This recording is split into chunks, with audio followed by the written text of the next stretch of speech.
What's one question a buyer should ask a real estate agent when touring a home? Well, there's a lot. I mean, the first question I guess would be, what do you think of the house?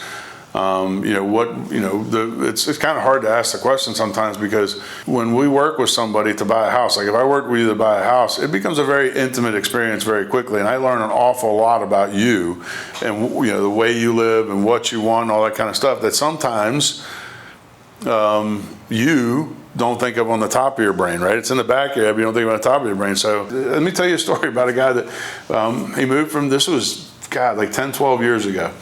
He moved from New York City to Loxahatchee. The reason he did it is because he literally lived in an apartment that was right next to one of the raised trains. And he's like, every night they get so loud and you get all the da-da-da. I want quiet. And I said, are you sure?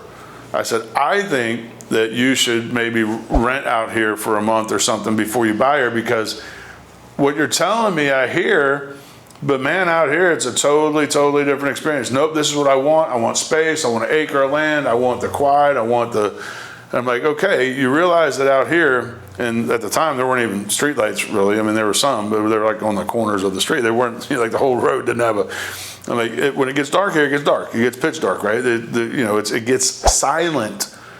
Yep, that's what I want. So, okay. He bought the house and we sold it again 3 months later because he was freaking out. He's like, I can't do it, man. He's like, I go to sleep and it's pitch black and then you hear animals like, calling in the night. And I'm like, that's exactly what we talked about, right? So even sometimes when you tell people stuff, they don't listen. But I think that one of the greatest benefits realtors could give their customers, and a lot of them don't, is their opinion. And you take their opinion for what it's worth to you. But that's my answer to that question.